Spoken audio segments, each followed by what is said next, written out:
안녕하세요 여러분, 반갑습니다. 김남규입니다. 자, 드디어 오늘은 SQL 실습을 시작하도록 하겠습니다. 그동안 우리가 앞선 시간에는 데이터 모델링의 이해, 그리고 데이터 모델과 성능이라는 것을 주제로 다소 이론적인 내용들을 같이 공부를 했었고요. 이제 오늘 이 시간부터 학기가 끝날 때까지는 계속 SQL 실습을 진행하게 될 겁니다. 이번 한 학기 내용 중에 가장 중요한 파트고요. 강의 노트도 많고 강의 시간, 강의 분량도 많고, 그리고 여러분들이 SQLD 시험을 준비할 때에도 가장 배점이 높은 부분이기도 합니다. 학기 초에 배포해드린 자료의 기준에 따르면 지금부터 저희가 다루게 될 내용은 파트 4 SQL 기본 및 활용 부분에 해당이 되고요. 그런데 파트 4 하나로 붙기에는 분량이 너무 많아서 여러분들이 영상을 찾고 필요한 부분을 다시 듣고 하실 때 굉장히 좀 어려움이 있을 것 같아요. 그래서 파트 4 SQL 기본 및 활용이라는 주제를 대략 한 9개 정도의 세부 파트로 나누어서 제목을 붙이려고 합니다. 그래서 그 중에 가장 첫 번째 세부 파트가 베이직 DML이고요. DML 자체에 대해서도 아직 익숙하지 않겠지만 이거는 진도를 나가면서 설명을 드리고, 베이직 DML만 하더라도 주제가 좀 많기 때문에 베이직 DML 중에 select 문에 대한 것만 첫 번째 세부 파트에서 다루고, 그 다음 세부 파트에서는 DML의 나머지 부분인 insert, delete, update 이러한 주제를 다루도록 하겠습니다. 자, 오늘부터는 여러분들이 같이 실습을 수행하셔야 되기 때문에 학기 초에 안내해 드린 대로 오라클 실습 환경이 갖춰져 있어야 되겠습니다. 그리고 실습을 하면서 데이터가 변하는 양상을 확인하기 위해서는 테이블이 미리 만들어져 있어야 되고, 그리고 또 테이블 안에 데이터들이, 인스턴스들이 충분량이 미리 들어있어야 여러분이 확인을 할 수가 있는데, 이렇게 테이블을 생성하고 인스턴스를 추가하는 그런 쿼리를 스크립트로 만들어서 가상대학에 배포를 했습니다. 그래서 여러분들은 오라클을 미리 설치를 해 두신 상태에서 가상대학을 통해 배포한 스크립트를 다운받아 두시고, 그 상태에서 지금 이 시간부터 강의를 따라서 공부를 하시면 되겠습니다. 자, 시작하겠습니다. SQL의 개요에 대해서 먼저 살펴보면, 이 SQL이라는 용어는 어디서 왔냐 하면 Structured Query Language의 약자로 SQL이라고 쓰게 되었고요. 문자 그대로 SQL이라고 읽기도 하고 혹은 SQL이라고 읽기도 했었는데, 대부분은 SQL이라고 쓰고 SQL이라고 읽는다 라고 생각하시면 되겠습니다. SQL이 어디에 사용되냐 하면 관계형 데이터베이스에서 데이터의 정의, 조작, 제어를 위해 사용된다라고 되어 있는데, 데이터의 정의라는 거는 데이터의 스키마를 건드린다는 얘기고요. 데이터의 스키마를 건드리는 이런 문법을 데이터 Definition Language 해서 DDL이라고 합니다. 그리고 데이터 조작이라 하는 거는 인스턴스를 건드린다는 얘기고요. 데이터 Manipulation Language, 오늘 배울 내용이 DML이 되겠습니다. 그리고 DDL도 아닌 DML도 아닌 또 다른 유형이 있는데, 여기는 사용자 아이디를 생성한다거나 사용자에게 권한을 부여한다든가 하는 여러가지 컨트롤을 위해 사용되는 언어가 있는데, 얘를 우리가 데이터 컨트롤 랭귀지 이렇게 얘기를 하게 됩니다. 자, 그래서 SQL은 이렇게 DDL과 DML과 DCL로 구성이 되어 있고요. 또 나중에 함께 배울 게 TCL이라는 게 있습니다. 이거는 Transaction Control Language라고 해서 이렇게 네 가지로 구성된다라고 일단 보시면 되는데, 얘네를 이해하실 때 뭐랄까요? 언어에는 자바도 있고 C샵도 있고 파이썬도 있다. 이렇게 자바도 있고 C샵도 있고 파이썬도 있다 해서 얘를 써도 되고 얘를 써도 되고 얘를 써도 되고 이렇게 이해하시면 안 되고요. 얘네가 다 합쳐져서 SQL을 이루고 있는 겁니다. 예를 들면 우리 영어 문법 배울 때 뭐 투부정사가 있고 뭐 동명사도 있고 또 뭐가 있을까요? 뭐 단수복수도 있고 전치사도 있고 뭐 이렇잖아요. 여러 가지 문법들이 있는데 나는 뭐 투부정사만 배울래, 뭐 나는 단수복수만 배울래, 그게 아니라 그런 아이들이 다 합쳐져서 영어라는 문법을 이루듯이 SQL문도 DDL과 DML과 DCL과 TCL이 모두 합쳐져서 SQL의 전체 문법을 이루게 됩니다. 우리가 SQL이라고 일반적으로 얘기를 할 때는 수업 시간도 마찬가지고 여러분들이 나중에 뭐 졸업 후에 진출해서도 마찬가지고 SQL이라고 할 때는 일반적으로 표준 SQL을 얘기하게 되고요. 표준 SQL이라는 것은 ISO는 표준 기구죠. ISO에서 만든 규격을 따르는 것을 표준 SQL이라고 합니다. 하지만 이 표준에 대해서 여러분이 너무 지나치게 고민하실 필요가 없는 게 표준 아닌 걸 찾아보기가 어려울 거예요. 그러니까 우리가 SQL이다 라고 하면 표준 SQL이다 라고 이해를 하셔도 될 것 같습니다. 표준 SQL이라는 게 왜 생겼는지 조금만 더 설명을 드리면 예를 들면은 뭐 오라클이라는 회사에서 DBMS를 만들었어요. 오라클 DBMS를 하나 만들었어요. 그리고 또 마이크로소프트에서 DBMS를 만들었어요.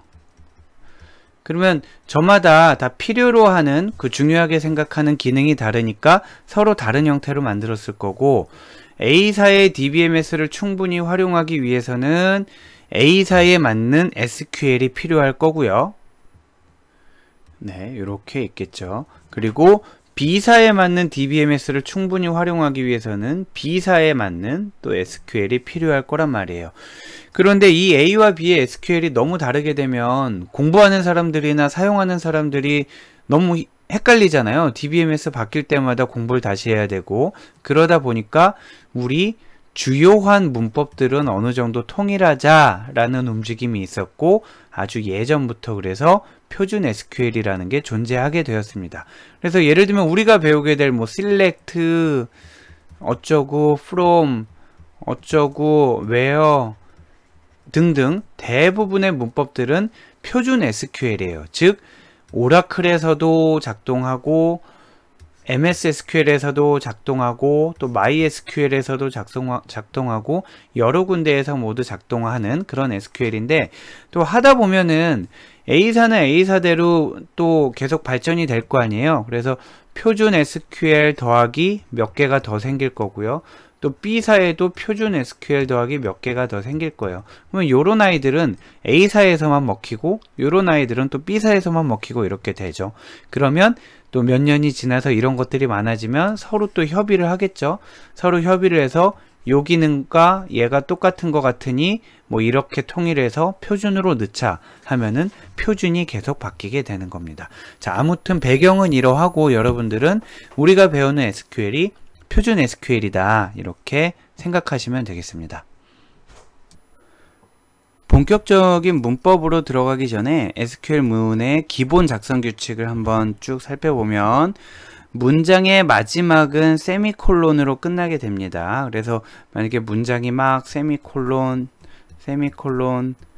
이렇게 있게 되면은 한 줄로 쓰여 있지만 얘는 세 개의 문장이 되는 거고요. 이렇게 있게 되면은 얘는 세 줄로 쓰여 있지만 하나의 문장이 되는 겁니다. 즉 세미콜론을 단위로 문장 하나라고 생각하시면 되겠고, 그런데 우리가 실습을 하다 보면 어떤 경우에는 이렇게 하고 앞만 봐도 세미콜론이 없는데 실행이 잘 되는 경우가 있어요. 그거는 편의상 세미콜론이 하나도 없으면 맨 뒤에 세미콜론이 하나 찍혀 있다라고 툴이 해석을 해주는 겁니다. 그런데 좋은 습관은 아니겠죠. 문장의 끝에는 세미콜론을 반드시 찍어 주셔야 되겠고요. 그리고 명령어와 객체명, 변수명은 대소문자 구분이 없는데 데이터 값은 대소문자를 구분합니다. 자, 요거는 뒤에 이제 예문을 보시면서 아마 알게 될 텐데 명령어 중에 뭐 select라는 게 있어요. 그러면 select 이렇게 써도 되고요. 아니면 select 뭐 이렇게 써도 되고요. 둘 다 똑같이 동작한다라는 거죠. 그리고 객체명 변수명, 예를 들어 테이블 중에 스튜던트가 있었다. 스튜던트를 이렇게 써도 되고 이렇게 써도, 즉 테이블 이름을 이렇게 만들고 나서 이렇게 부르더라도 얘가 얘라는 거를 알아차린다라는 거죠. 반대로 테이블을 이런 이름의 테이블을 만들고 나서 이런 이름의 테이블을 또 만들려고 하면 테이블 이름이 중복되어서 만들 수 없다라고 하게 되겠죠. 이렇게 명령어와 객체명, 변수명은 대소문자 구분이 없는데 데이터 값은 대소문자를 구분한다라는 거예요. 데이터 값은 예를 들면 이렇게 데이터베이스 안에 뭐 학번이 있고 이름이 있었다. 이름이 있었고 나이가 있었다. 이렇게 하게 되면은 요 변수명 같은 경우는, 컬럼명 같은 경우는 name이라고 해도 되고 대문자로 써도 똑같단 말이에요. 자, 이렇게 쓴 거나 이렇게 쓴 거나 똑같은데 여기에 들어가는 데이터 값들 있잖아요. 여기에 들어가는 데이터 값들은 kim이라고 쓴 거와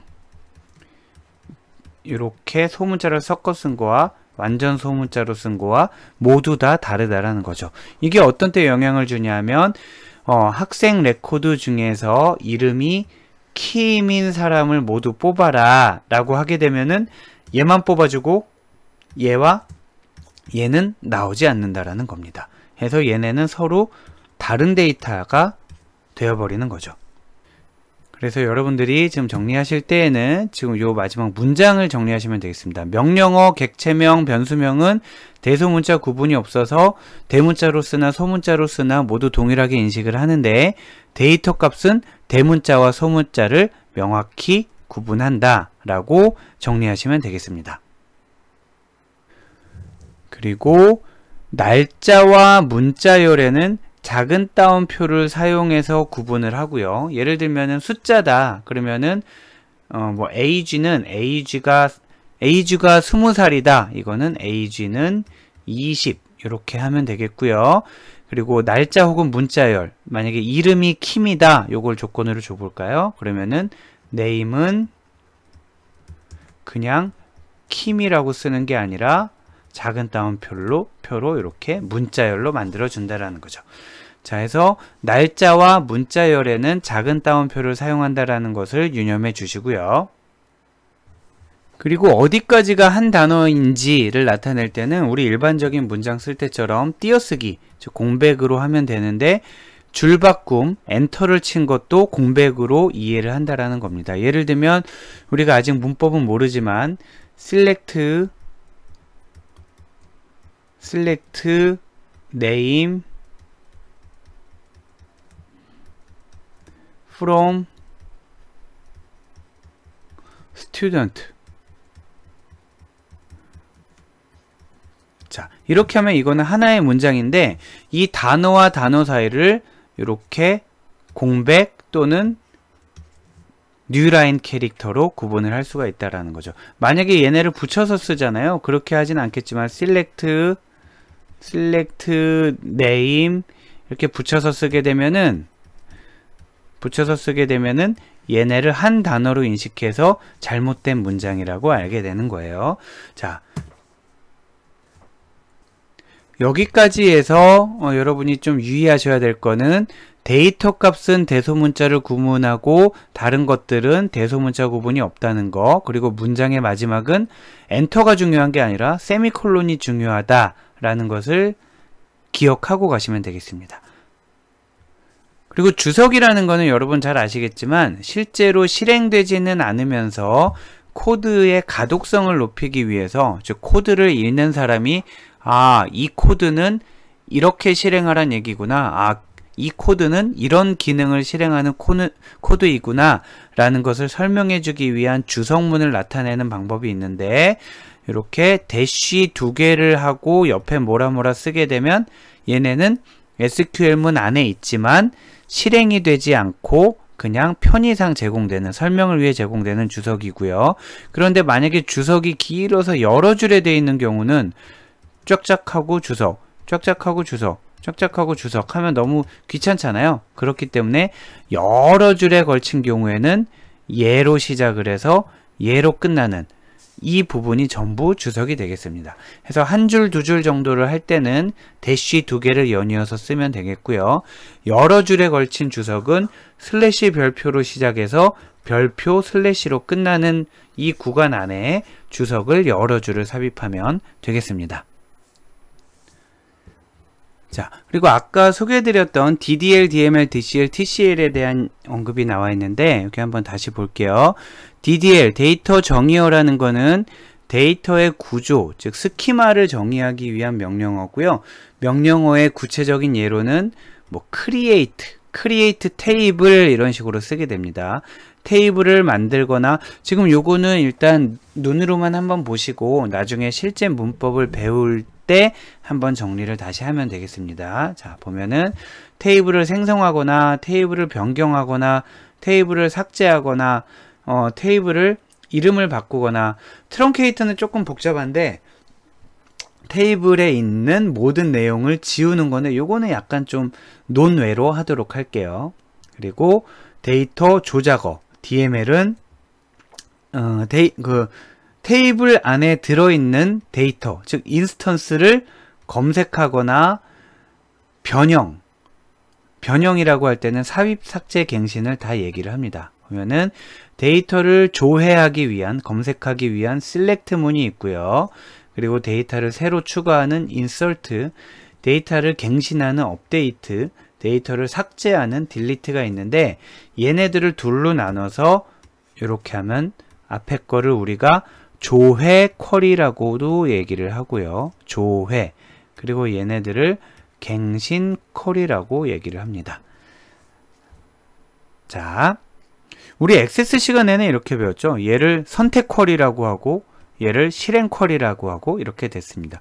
그래서 조회 쿼리는 100번이 이루어지건 1000번이 이루어지건 테이블에 아무 변화가 일어나지 않고요. 갱신 쿼리는 쿼리가 수행될 때마다 데이터가 생기든지 없어지든지 값이 바뀌든지 하는 일들이 일어나게 되겠죠. 그래서 오늘 강의에서는 이 DML 중에 select 문만 살펴보도록 할 거고요. 그리고 다음 주제로 insert, delete, update를 살펴보도록 할 겁니다. 그리고 데이터를 예전에는 데이터 제어와 트랜잭션 제어를 같이 묶어서 DCL로 불렀던 때도 있었는데 지금은 데이터 제어는 데이터 컨트롤 랭귀지라고 따로 이름을 붙이고요. 트랜잭션 제어는 트랜잭션이 뭔지에 대해서 우리가 알아야 되는데 이거는 나중에 배우게 될 겁니다. 자, 그래서 어떤 명령어가 있는지를 살펴만 보면 데이터 제어는 사용자에게 객체에 대한 권한을 부여하고 취소하기 위한, 즉 어떤 사용자에게 테이블을 크리에이트 할 수 있는 권한을 줄 건지 뺏을 건지, 아니면 사용자에게 테이블에 인서트 할 수 있는 권한을 줄 건지 뺏을 건지, 권한을 주는 게 grant, 권한을 다시 뺏는 게 revoke, 이렇게 되겠습니다. 트랜잭션 제어로는 커밋과 롤백 등등이 있는데 요거는 나중에 트랜잭션에 대해서 살펴보고 그 후에 다루도록 하겠습니다. 자, 이제 본격적인 실습으로 들어가서 SQL 디벨로퍼를 실행을 하도록 하겠습니다. SQL 디벨로퍼를 실행하면 여러분들 그 설치가 정상적으로 다 되어 있고 계정 생성까지 되어 있다면 이렇게 어드민 콘과 마이 콘이라는 게 모두 잘 생성이 되어 있을 거예요. 자, 어드민 콘은 제일 처음에 어드민 계정으로 하나 만든 거고요. 그리고 어드민 계정으로 들어가서 마이 콘이라는 사용자 계정을 하나 더 만들었었죠.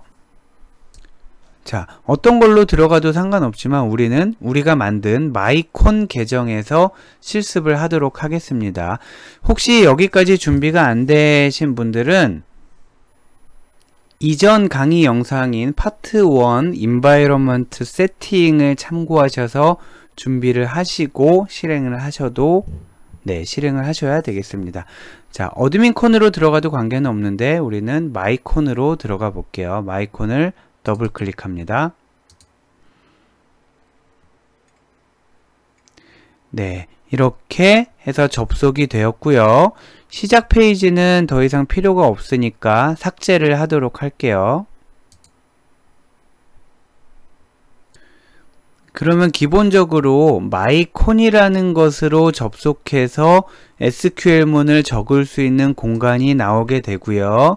만약에 이런 워크시트를 여러 개를 만들고 싶다. 그러면 마이콘에서 우클릭을 하고 SQL 워크시트 열기를 해서 그러면 또 다른 워크시트가 나오게 되겠죠.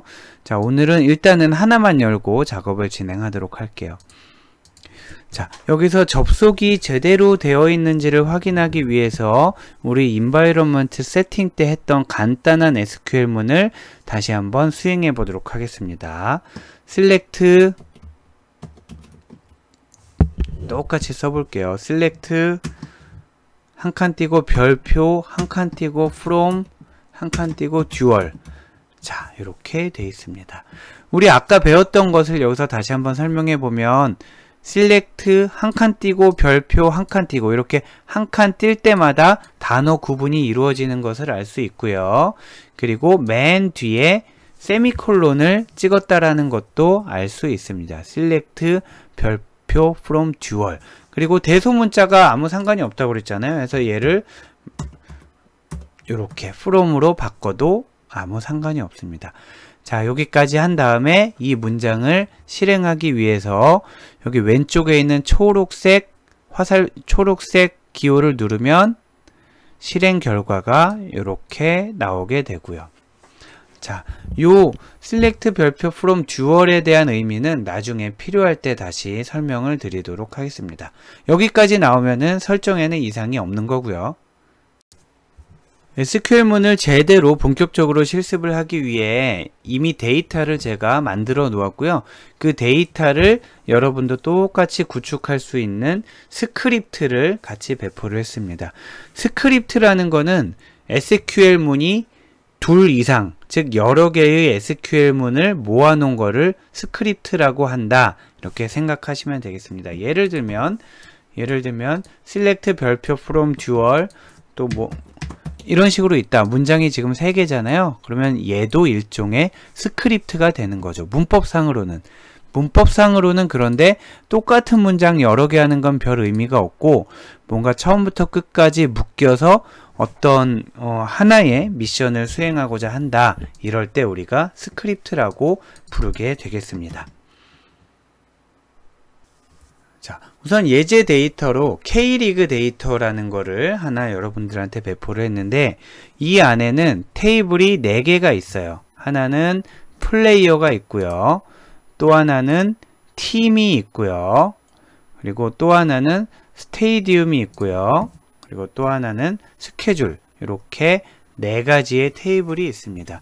4가지 테이블에 들어있는 칼럼들은 이렇게 되어 있는데 요건 한번 살펴보시고 이 중에 키만 한번 살펴보면 플레이어라는 선수 테이블의 키는 선수 아이디고요. 팀이라는 테이블의 키는 팀 아이디고요. 스테디움이라는 테이블의 키는 운동장 아이디고요. 그리고 스케줄은 어느 운동장에서 며칠날 누가 한다, 누가 시합을 한다 이런 게 되나봐요. 그래서 스케줄의 키는 운동장 아이디와 경기 일자 요거 2개를 합친 게 스케줄의 키가 되겠습니다. 자, 그럼 얘네들끼리 어떤 관계가 있는지를 한번 살펴보면은 볼까요? 선수 아이디는 스스로 존재할 수가 있겠고요. 선수 아이디에 보면 소속팀 아이디가 있는데 이 소속팀 아이디가 사실은 여기 팀 테이블의 프라이머리 키에 해당되는 거겠죠. 이름은 다르지만 동일한 거를 의미하고 있고요. 또 뭐가 있을까요? 자, 운동장 아이디가 여기에 이렇게 사용이 될 거고요. 그리고 여기도 있네. 운동장 아이디. 얘가 또 이렇게 연결이 돼 있고 이 관계는 그림으로 보면 조금 더 자세히 알 수 있을 것 같아요. 자, 그림을 한번 보시면 플레이어라는 테이블이 있었고요. 그리고 팀이 있고 스테디움이 있고 스케줄이 있었어요. 거기에서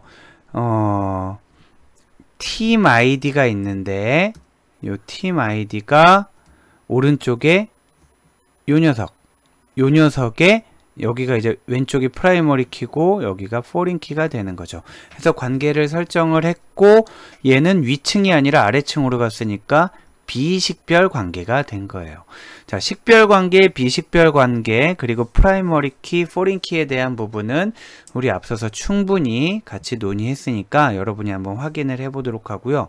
여기에서 이제 중요한 게 있어요. 여기서 중요한 게 만약에 플레이어 테이블을 만들려고 그래요. 플레이어 테이블을 만들려고 그러는데 우리가 플레이어 테이블에 만약에 저기 팀 아이디를 포린 키를 설정하려고 그래요. 그런데 팀 테이블을 만들기 전에 플레이어라는 테이블을 먼저 만들려고 하면 어떤 일이 일어날까요? 자, 팀이라는 테이블을 만들기 전에 플레이어라는 테이블을 만들려고 하면 어떤 일이 일어날까요? 지금 이거는 여러분들 아마 이해하시기 쉽지 않을 것 같고요.